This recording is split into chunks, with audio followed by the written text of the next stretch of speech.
Hi, and welcome everyone. It's Kathy from Plan for Wellness, and I am going to talk a little bit about an intro to dementia today.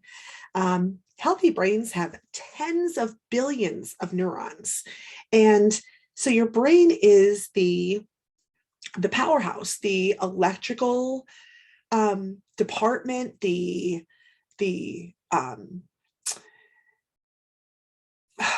what am I looking for? The master computer of your entire body.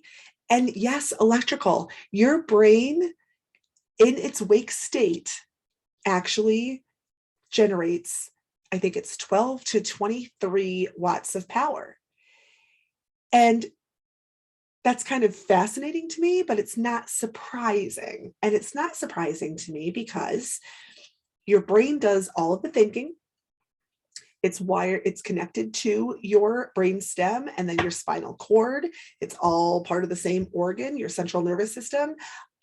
From your spinal cord, branches come out. So like it starts in the brain, down to your brain stem, down your spinal cord, it then out between your vertebrae, nerves break off, stem off like tree roots down through your whole body so that you can move and you can feel. And obviously all of that's going to create energy. It is energy. It's what makes it all work, and that's what causes so many neurological problems, right? Like multiple sclerosis, you have a breakdown of the myelin. So if you think of your nerves as an electrical wire, and I'm sure everyone has seen what an electrical wire looks like, whether the rubber on the outside gets broken or cut or something on a lamp, or you're an electrician, like whatever phase of life or knowledge base you have, you've seen a wire. And so those wires is where the electricity is going, right? But you can't just have wires exposed. It won't even work, let alone the shocks or whatever that you would get from it, even if it did, right? So the plastic sheath that they put over top of the wires is what kind of insulates that wire, correct? So your body does the same thing. This myelin, they call it myelin sheath, is over top of those nerves. Your nerves don't actually touch. Your nerve cells, they're really close to each other and they bounce. They send a transmission to the next nerve cell and to the next nerve cell and to the next nerve cell. And they have to like jump.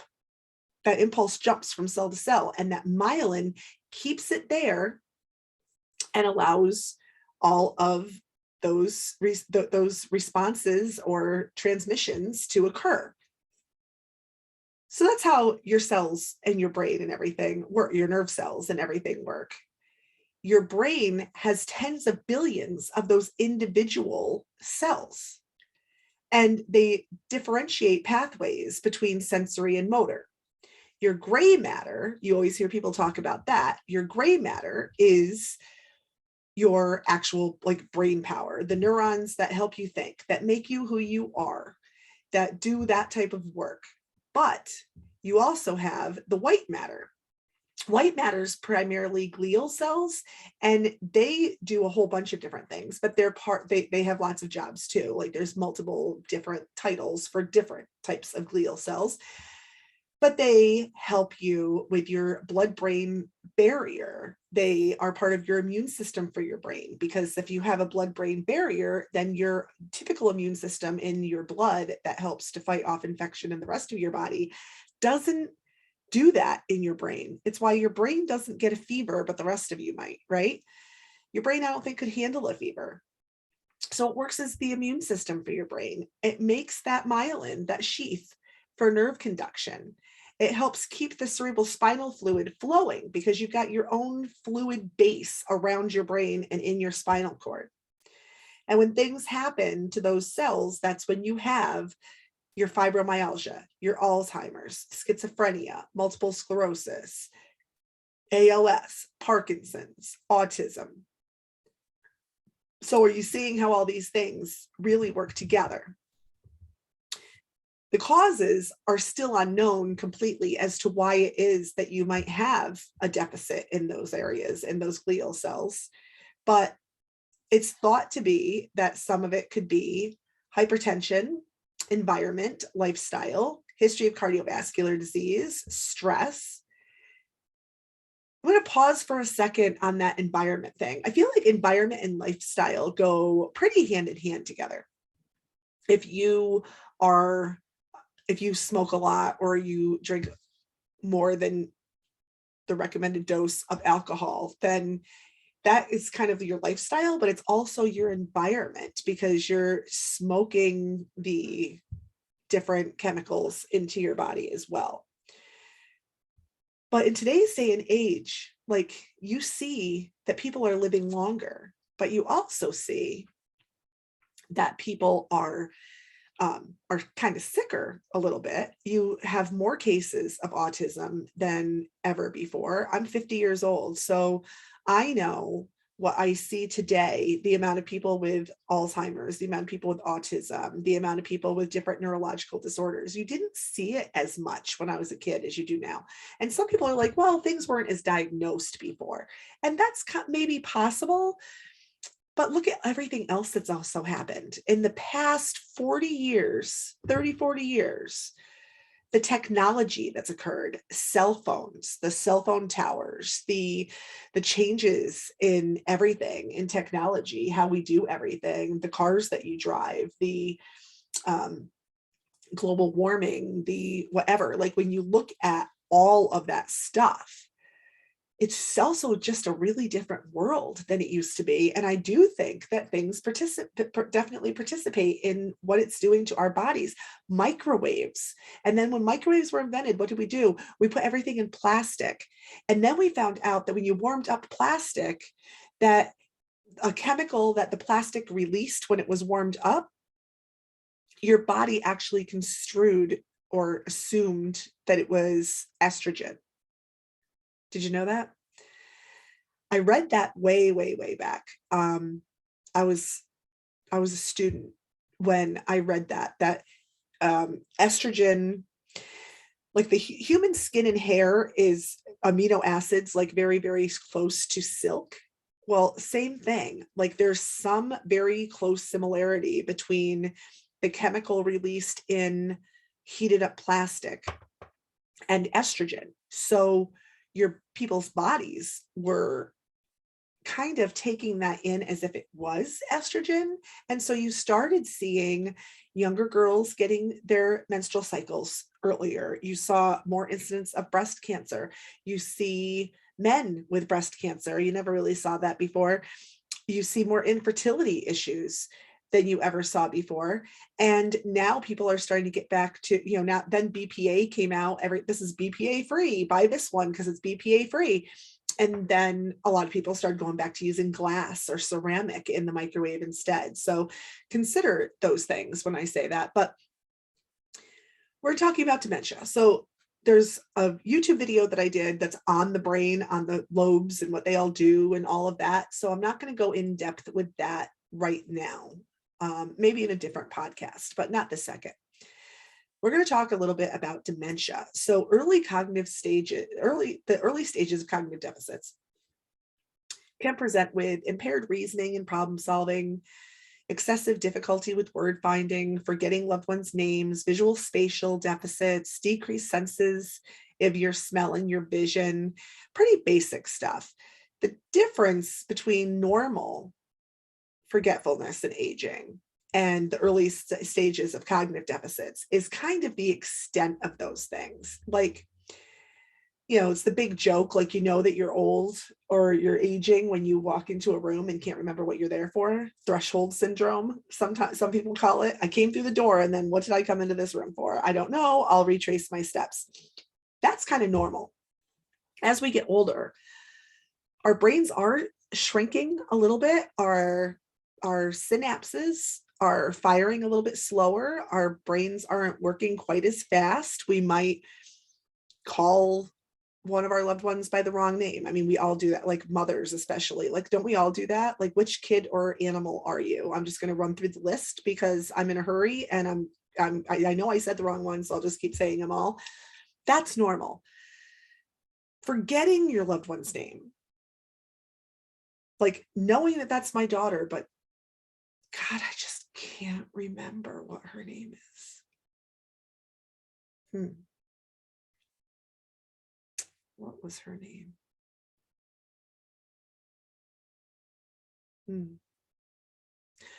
I'll just call her Honey and she won't notice. That is the early stage of cognitive deficit. That's something that's more problematic. Not, I'm going to call you by your name, your sister's name, the dog's name, but I'm eventually going to get it right. And then deep down inside, I know your name. I'm just talking faster than my brain is firing because my brain is slowing down a little bit versus I gave birth to you and I gave you that name and I, for the life of me, can't think of it. That's a difference.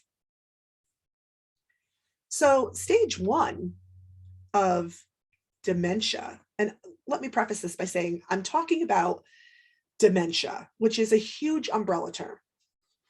I just mentioned autism, another huge dementia term. I mentioned multiple sclerosis, not as huge, but still an umbrella term because everything has types. So, multiple sclerosis, there's 4 types of multiple sclerosis. Dementia, I'm not even going to go into how many. I'll tell you that the most common ones, Alzheimer's is obviously the most prevalent. I think that's second to Alzheimer's is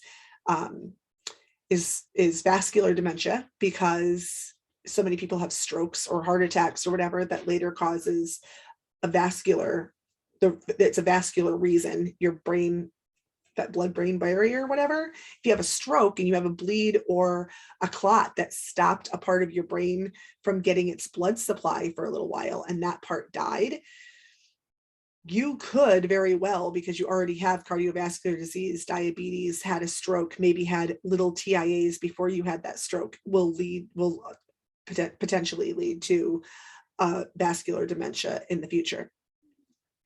Lewy body dementia attacks the Lewy bodies of your brain and looks a little bit different in the fact that it could look like Parkinson's, but you could be having horrible, horrible nightmares and hallucinations, like straight on horrible hallucinations. So like, I'm not going to go into all of them. Frontotemporal hits you. That's the one that most younger people get. The average age of somebody with frontotemporal dementia is 57. So when I'm talking about dementia, as we go through these stages, I'm talking about the broad term of dementia. However, you're also going to hear me talk about, it's this stage dementia, but it's kind of this stage of Alzheimer's because it does look just a little bit different. And I wanted to preset you to hear that. So stage 1 of dementia isn't anything really noticeable. I mean, maybe the person might notice a few things, but at the same time, are they stressed? Are they getting close to retirement? Are they, going through life changes? Are they, whatever's going on, you can probably pretty easily just discount it as being something else and not necessarily notice that you are definitely having a deficit. Stage 2 is still preclinical, which is a mild decline that could be age and isn't very noticeable, work's not impacted, but you're definitely starting to notice that there's a little bit something that's not firing right, that you might be getting concerned about. Stage 3 is mild. That person might be asking the same question over and over again and forget that they asked it. Like literally, what time's dinner? 15 minutes later, what time's dinner? Half hour later, what time's dinner? They're hungry and they don't remember they already asked that question, so they're going to keep asking it. Forgetting people's names, having more problems with more like executive functioning and problem solving, like not knowing, how to fix a problem that they maybe always used to fix before.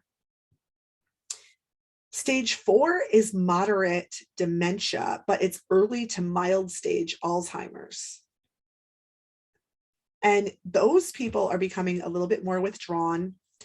They're having difficulty with basic math. So like that person, a lot of the memory tests that you look at, they will ask, count backwards by sevens from starting with 100 and go.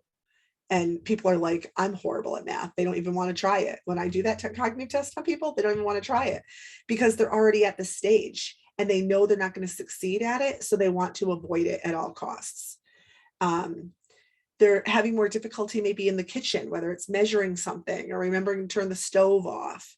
I hope my kids didn't hear that because sometimes I do that. The oven, I'll just like, I'll take something out of the oven to see if it's finished cooking, because I don't ever set a timer. I go by like my nose or my just sense of cooking, and my ancestors say, enough, child, you can take it out now. So I take it out to check, and then it is done. So I start like carving the roast or doing whatever, and I'll leave the oven on, and the kids are like, oh, mom left the oven on again. So we all do some of this stuff, right? It's not like if you do it once, oh my God, I need to go to a neurologist to be tested, but you should be aware, right? If you're aware that you did it, there's another difference there. I'm aware that I did it. Somebody with this stage dementia won't know that the oven's on. They're completely oblivious to the fact the oven's on. These people I might be a little concerned about would start cooking something on the stove and then go to answer the door or the telephone rings, and they'll forget something's on the stove and be talking to somebody for like a half an hour and burn up whatever's on there.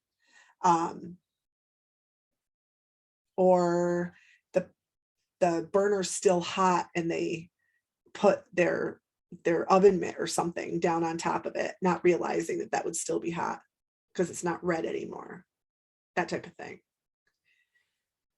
Slightly severe, stage 5 is slightly severe.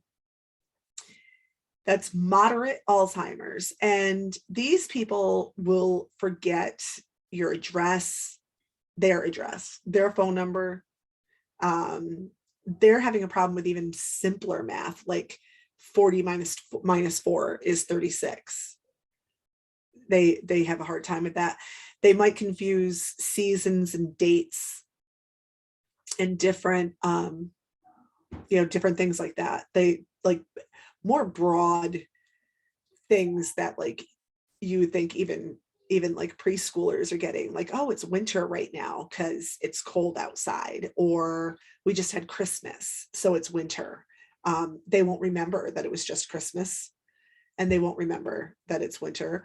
Or they might know it's cold outside, but they'll use that as clues to help them. Like I've had patients tell me, well, there's no leaves on the trees, so it can't be summer. That's this stage. Stage 6 is severe. These people with dementia are starting to need some help with their basic needs.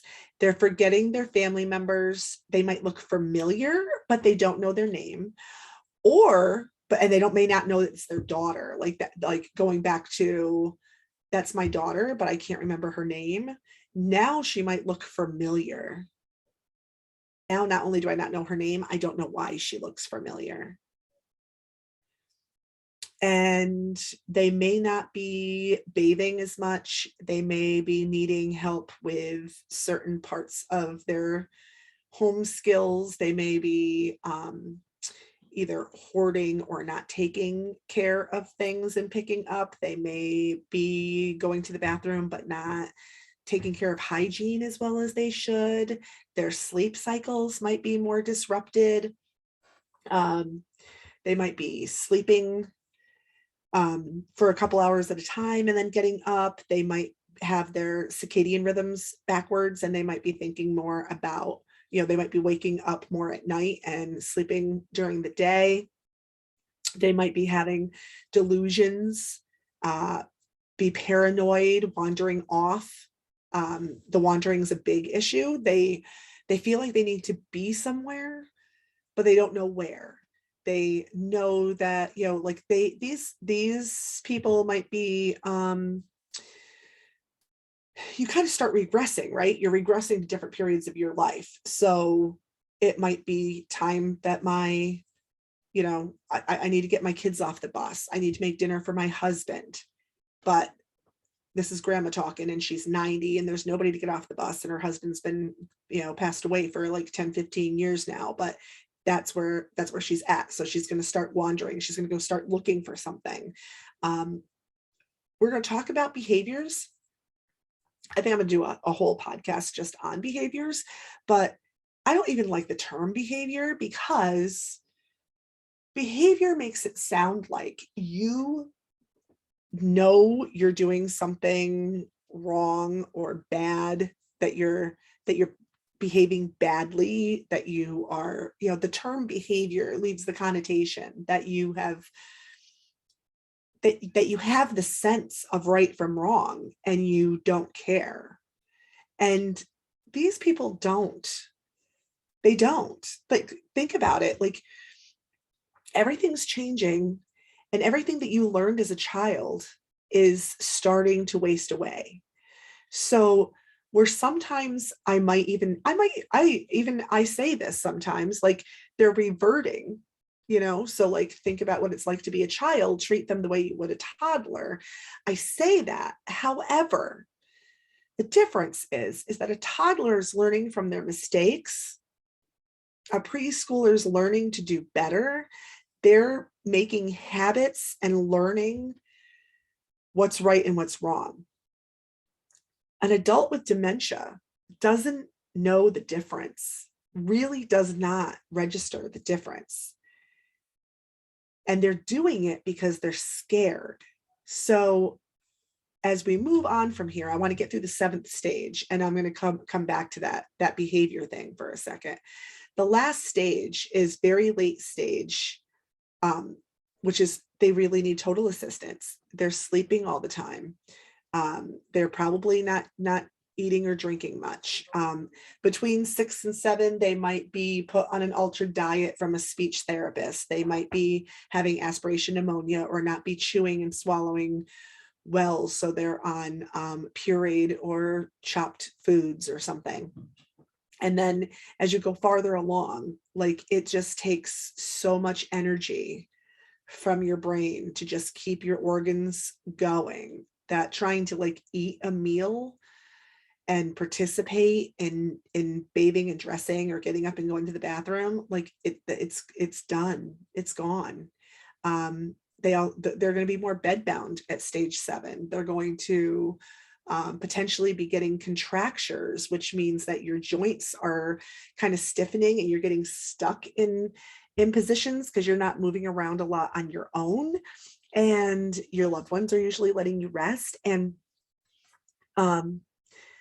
And your brain, your body, your muscles are pulling all that calcium to just stay alive. And so the muscles aren't as rubber bandy as they are like all through the rest of your life.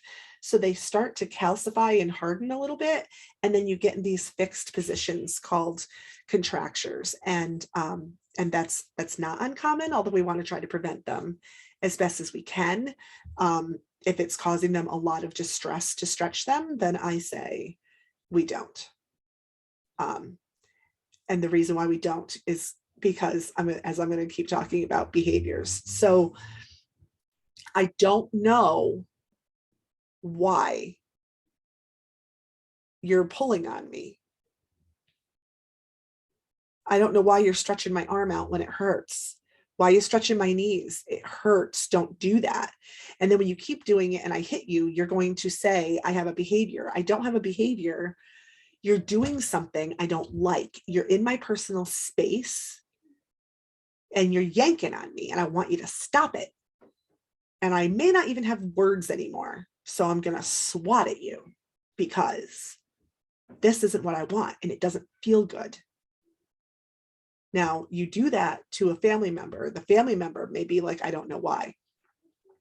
Most of the time, you're going to see that more in nursing homes, because nursing homes are told by their departments of health and stuff, do your best to prevent contractures, because every time they come and survey you, they want to know who has contractures, and they're going to go look at all those people. They want to make sure they don't have wounds because of neglect, that they don't have contractures because of neglect. So those people are going to be picked up by therapists and literally stretched just because they want to show to the world, to the Department of Health and to the government, that they're trying to prevent these contractures from happening. The problem is that they're not everybody is really well versed in dementia. So when you keep yanking on somebody like that, and then that person swats at you, maybe curses, because they probably have a swear word or two. They often have a swear, even if they've never sworn in their entire life. With dementia, you'd be surprised about the dock worker that comes out of them. And they're scared. They don't know who you are. They don't know why you're hurting them. They can't reason. That's the important thing. They can't reason. They can't say this is good for me.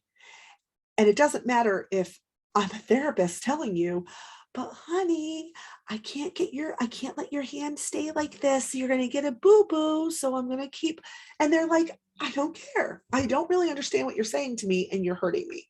So go away. And then when they swat at you, then those healthcare professionals are like, oh, their behavior, they need Seroquel or something. No, they don't. They need understanding, and they need an approach that works, which is another reason why I'm here and why I'm a certified dementia practitioner.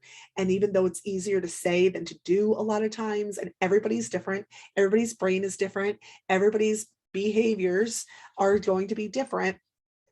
It's all approach. So when do you see behaviors, right? People are hungry and they can't tell you they're hungry, or it's part of their brain that's impacted right now, doesn't keep telling me that I'm full. So I'm almost insatiable and I want to keep eating.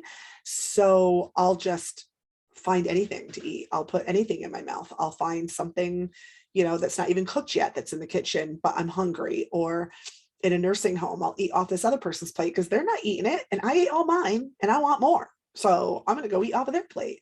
Or getting in the shower is the biggie, because they don't like the shower. People with dementia, especially the farther it goes on, typically do not really like the shower. And everybody's like, how do I bathe my loved one? And then nursing home employees and some assisted living employees are like, you just can't bathe them. Like, they're so aggressive, they're so behavioral, they're so mean, they're so combative. Those are the words that you hear all the time. Well, I'm not saying they're going to love getting in the shower, but if you have a nice bathroom, and I mean nice, like not fancy, not like $1 million house bathroom. I'm saying if nursing homes made their bathrooms a little less institutionalized looking, or if you're home, you have a bathroom, you put a little space heater in there and you get it nice and toasty warm. And you maybe put like a flameless candle in there, so it kind of looks a little bit like a spa. Maybe spray a little bit, have a little essential oils or a little like air freshener so it smells nice. And you turn on the water first before you even get them in there, and so that that the water's hot and maybe a little steamy, not hot like I'm going to burn you, but like nice and warm. And you have nice warm fluffy towels, and you keep a hand towel that you're going to give them in the shower. You have a seat in the shower. And you say, let's go get cleaned up, okay? I've got you get their nice smelling,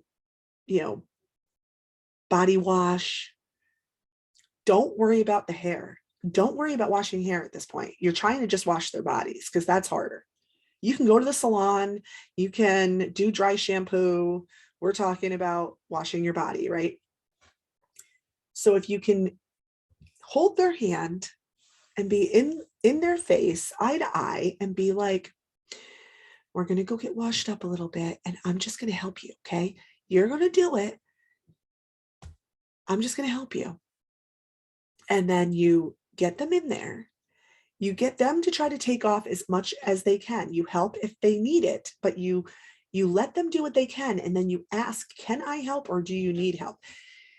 There's obviously going to be people who like are different, that you definitely have to use a different approach to. But this works for a lot of people. If when you're starting with somebody with Alzheimer's or with dementia early on, and you're working with this person through, you're the loved one or the caregiver, and you're working through the whole process with them, so that there's a little bit of trust. You're not some stranger, even if they don't know that you're the niece or the daughter or the brother or the whatever. Like, even if they don't know what role you play, you're a consistent part of their life and they can trust you. When they're naked, you take that hand towel and you give it to them to cover the parts that they want to be covered, because it's a dignity issue. I'm not doing that for them to necessarily feel comfy. I mean, I am, but I'm not. What I want you to think about is, if you were being pulled or pushed into a room by somebody you didn't know, and they started trying to take your clothes off, what would be your reaction? You'd be wanting to hit them, right? You'd be like,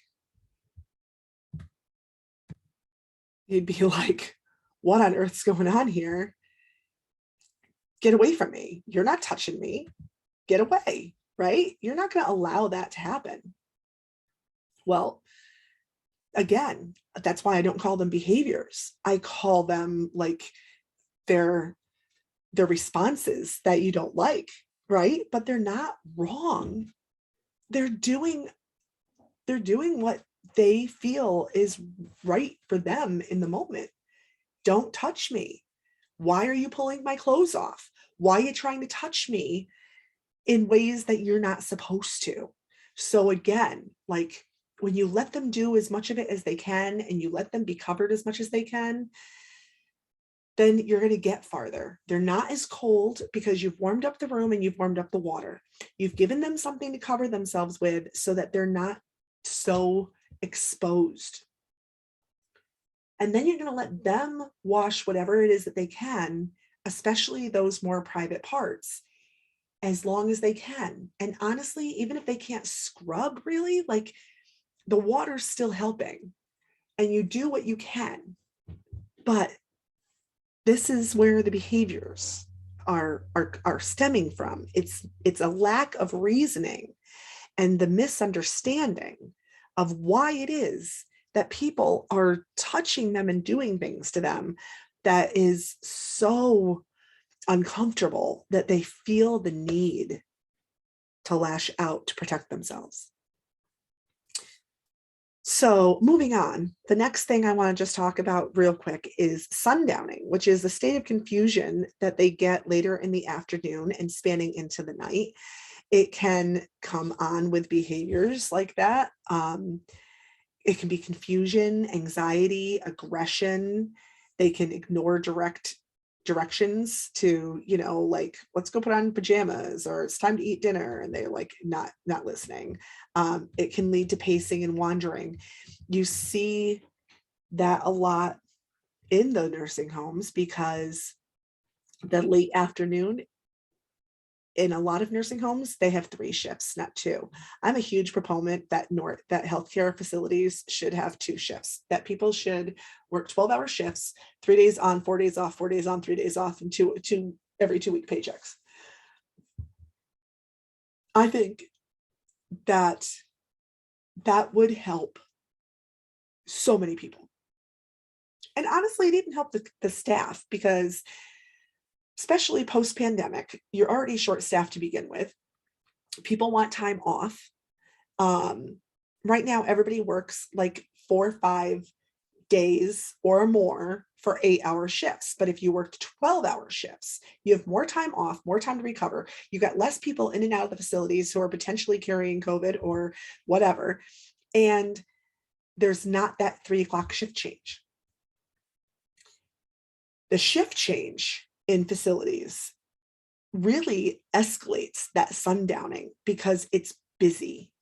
You got people coming in, people leaving, you got people giving report and talking up a storm. It gets noisier. It's a little bit frantic. I always think activities directors should have activities, especially for the dementia people, from 3 to 4, so that they're not seeing all of that and they're being preoccupied someplace else, because all of that starts to escalate the pacing. Like they feel, even if they don't understand words as much, they feel your energy. So if you're angry, if you're upset, if you're yelling about something, if you're anxious, like they feel your energy. They can pick up on that. Yelling and anger scares them too, just like a little kid. Like, why are you yelling at me? So when the shift change and stuff happens, or when the sundowning starts, they feel like there's someplace they've got to be.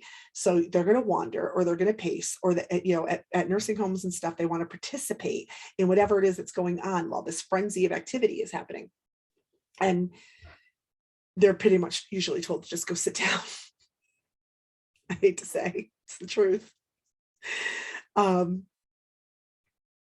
So all those things, the sundowning itself, even if you're at home, you're an at-home caregiver, it can be exacerbated by fatigue, by low lighting. So the sun's starting to go down, but you haven't turned on the lamps in the house and stuff yet. So they know it's starting to get a little bit darker, and the shadows can start to bother them. It starts to mess with their internal clock. They might have more difficulty separating reality from like those shadows or dreams, like especially if they've had a nap and they're waking up and now it's darker like that. Certainly sometimes it's an infection, like, Alzheimer, like a UTI or something, but for the most part, it's environmental, and you can try to do things to protect that. My biggest takeaway, I think, for people with dementia is try to have a schedule. They always tell you with kids, have a schedule for your kids, right? That little kids do better with a schedule. They know what's expected. They know what's coming. They know how to plan, like, even if they're not planning it themselves, but they kind of know, bedtime's at 8:30, and, Nana just said it was 8 o'clock. So 8:30 is my bedtime. It's getting close to the time that I'm going to be going to bed. I wake up in the morning and I do this routine, and then I do this routine. And like, if you keep a routine for those people with dementia the same way, you're going to see a little bit less of some of those behaviors, because you're going to have things set. So like, I would make a routine where there's a bedtime routine, there's a waking routine, when you have the meals, what your activities are, plan them, try to get them out in some daylight, limit the daytime napping, limit your caffeine and your sugar to the morning hours, not the night hours. Turn on a light before it's going to start getting dark and dusk outside, so that the house is now brighter, and and you can even close the blinds, like, depending on what season it is, close the blinds when it's going to start getting to be dusk, and have the lights on so that they can't necessarily see the difference, because the time change is not necessarily great either. Try to reduce the noise and activities, especially in the evening. If you normally watch a lot of TV, if there's something that you can play or do later on in the evening, that's not that blue light, look at pictures together, listen to music, get that like more relaxed feeling going. If you think that it's something else, definitely talk to the doctor about it, but you can definitely take those steps to see if that helps. And most doctors will probably say it's okay to try some melatonin to help them go to sleep at night too, to see. Melatonin doesn't necessarily keep you asleep, but it can help you get to sleep. And then, if you haven't been able to take a nap all day, and you've been, active with this routine all day, whether your loved one goes to a day program a couple days a week, or you keep them busy all that time, or however it is that you work it out, then hopefully they're tired enough to go to sleep too, and you have a little bit less of that sundowning. Try to remember what it's like to be in their shoes. Like, I feel like the thing that makes me want to bang my head against a wall half the time is people who are like, I don't know why my loved one does this, or they're accusatory and paranoid, and they think that I'm having an affair, and they insist that I said this thing that I know I never said, and when I correct them on it, they get mad, and then they yell, and they're so upset, but I never said it, and I'm not the type of person who's going to like just stand back and let them accuse me, or I'm not the person who like lies and plays along because I'm about the facts. That's the way I am. And here's the thing though, like, why are people who are in their right mind trying to make someone that's losing their mind conform to them? Let me say that again. Why do people who are in their right minds expect people who they know are losing their minds to conform and reason with the one in the right mind? It makes me say who's actually in their right mind or not. Because I'll tell you, the person with dementia who's losing theirs is more with it at that point, because they're being their genuine self. They're just losing. They're losing their reasoning. They're losing their ability to rationalize what's actually happening and what's not.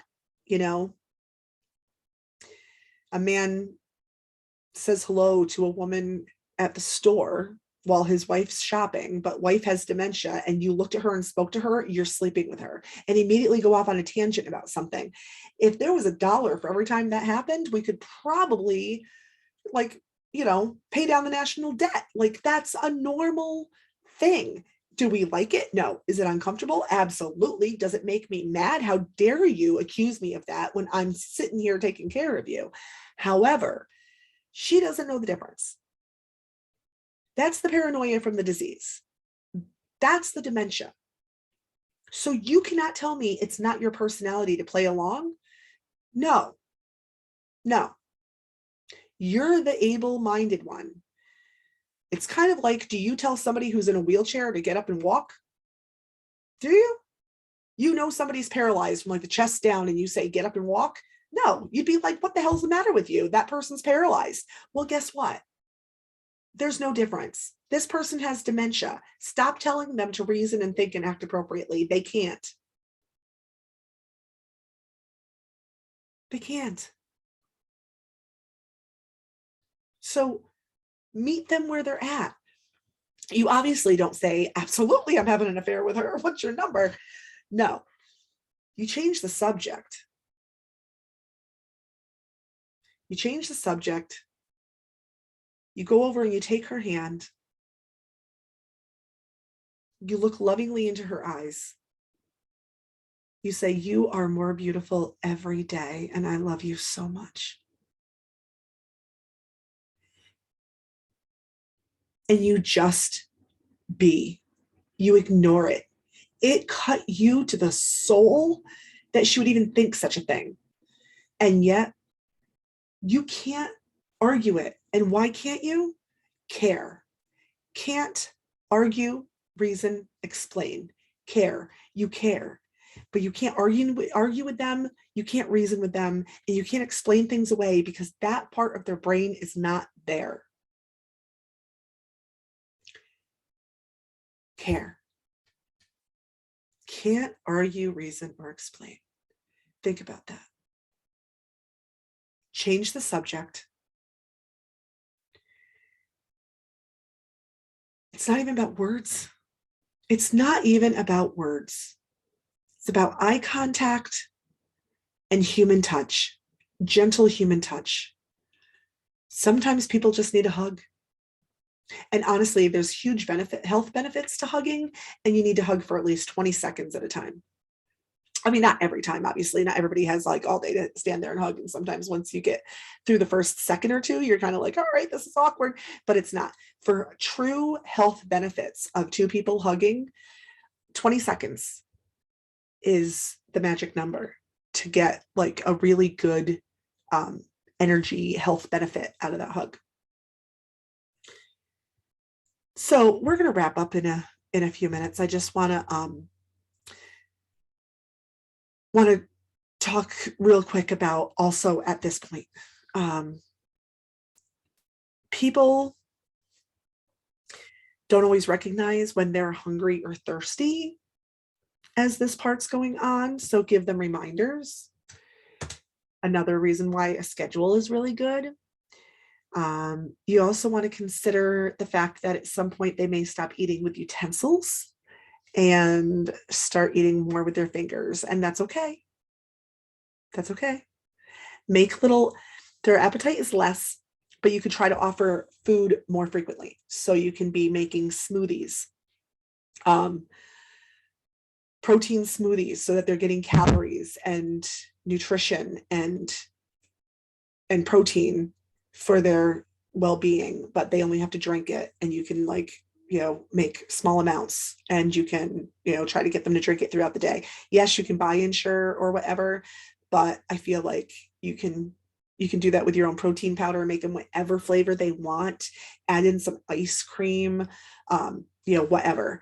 I will say though, if they can't have thin liquids, ice cream is a thin liquid, as far as speech therapy is concerned, because it melts in your mouth to a thin liquid. There are things out there that stay thicker, like a magic cup. So, that's something that you can look into if your loved one can't have thin liquids anymore. But progressing to like finger foods, you can make like half sandwiches, like make some, what do they like? Make some egg salad, make some tuna fish, make some chicken salad, make some, if it doesn't have to be a salad, if they're not on like soft food, it could be, it could be like ham and cheese or turkey and cheese or whatever. Make like one or two of those sandwiches in the morning and cut them up into either halves or quarters, and like put them out every couple hours and be like, hey, do you want to nibble on something? What other type of things did they snack on? Those cereal bars or fruits and veggies if they like those. But finger foods, I tend to see a lot of like hot dogs and chicken nuggets and stuff, not necessarily the healthiest, but at the same time, like decent calories. And you hit a point where it's a lot about the calories, because you don't want these people to be losing so much weight, and that's going to happen kind of naturally. And I'll have links to my friend who's a nutritionist, a dietitian that specializes in geriatrics, that can help a lot with that. But again, just remember what it must be like in their shoes. They're losing their sense, especially if you're there with them through the whole process. If it's your loved one versus you being like a therapist working with somebody new, where you don't know as much about them.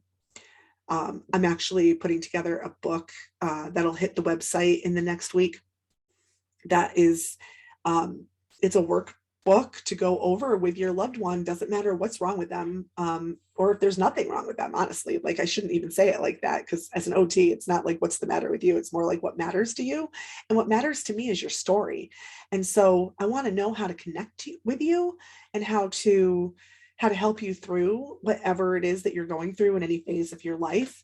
And so this book that I put together is a workbook, and it has a lot of those questions. So it's nice as a family to sit down and go through all of those things together and fill it out. It's actually even a nice precursor to a biography or an autobiography, to put it all, to organize it all, if you ever want to write your own story or write about your loved one as you go through all of this. It's a great legacy to leave for your grandchildren or your great grandchildren as to what life was like, or what your life was like, and what your accomplishments and everything were when you were younger, that they may not even know that side of you. But when somebody goes to an assisted living or a nursing home and they don't know this person from Adam, having something like that to be able to be like, oh, their favorite band was the Beatles, and their their first car was a 67 Mustang, and they whatever, like now you can like entice them into conversations with showing them pictures of like their first car that you find on the internet, and you can play the Beatles and get them to engage in stuff a little bit more that I would never know otherwise, because like people don't go to facilities like that with a handbook, right? None of us come with a handbook. We had children without a handbook. Like we're always looking for that handbook, right? How to better deal with each other. And that's what this is, because you hit a point where people can't speak for themselves anymore, but I still need to engage with you because you're still in there. But I don't know anything about you. And I want to know you. I want to know you so I can help you. And I want your family to know you so they can help you, because there's things about all of us that we don't necessarily share as much with our families about. So that's the reason why this book is going to hit the website at www.planforwellness.net. But it also goes back to, what's it feel like to be in their shoes? Because they were this amazing person that was this contributing member of society, and your loved one.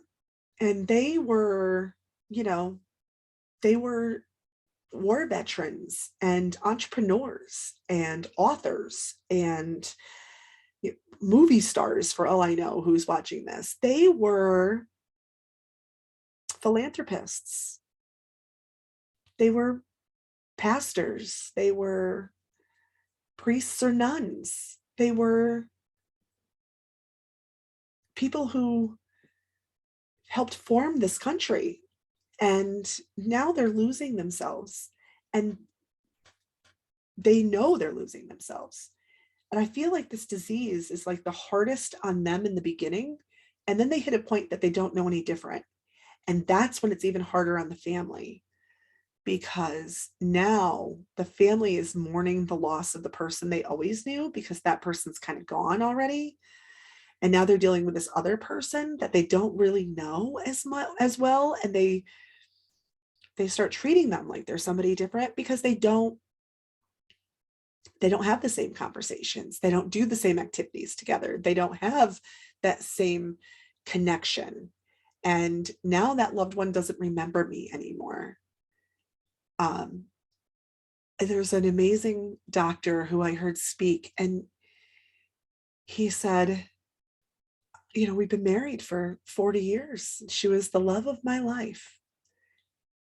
And then one day we woke up and she didn't know who I was. And she was afraid of me, because now there's this strange man in her room trying to help her in the bathroom, trying to get her to eat breakfast. And she just wanted to go home with her parents, because I don't know who you are. Like, she's been kidnapped. And how hard is that?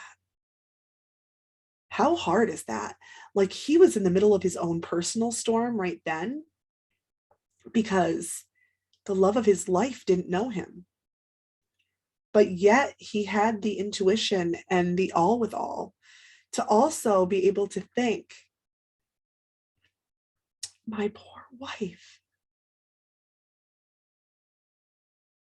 She's like, she just doesn't even know who I am. She doesn't remember our life, our children, our trips. Like, I still have my memories. She's got none of it. She doesn't even remember.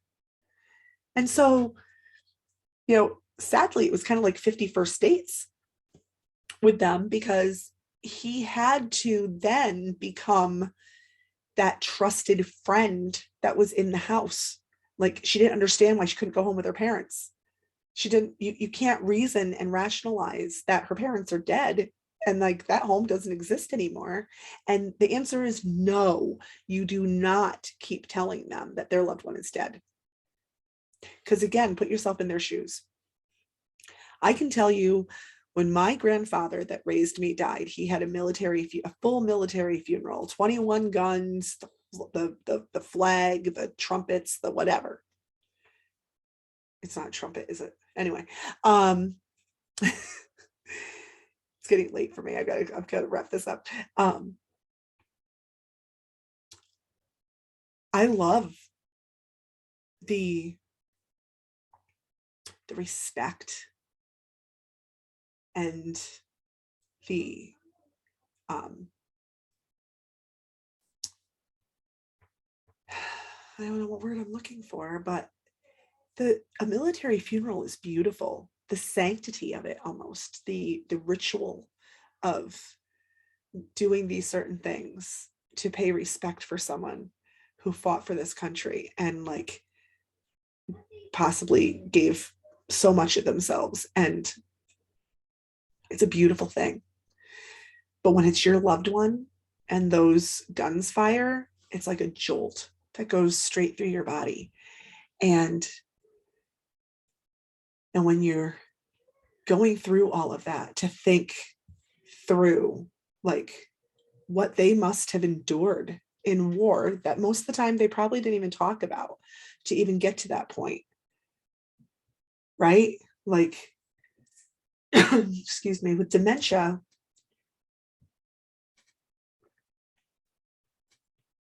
what did they go through in their life? And then they get to this point and they don't remember it. And you're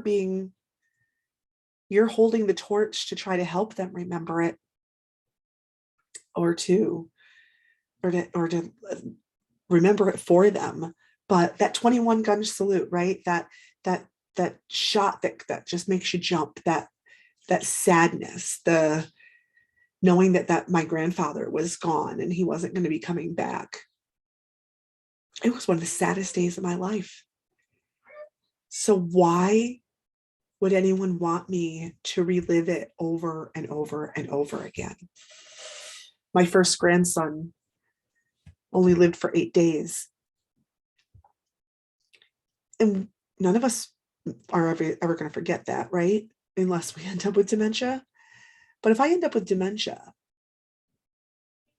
why would you keep telling me that I had another grandson, but he's dead? Why? Why would you just keep hurting somebody like that? Why would you make people keep reliving bad parts of life? Why do you want to live in the negative? All we've got left is every day. Every day is a fresh start, and you want every day to be as positive and happy and encouraging as possible. So you want to put on the music that they always listen to. You want to have not violent shows on TV. You want to have uplifting things. You want to have, I don't care if you watch like every episode of Highway to Heaven and Touched by an Angel 17 times.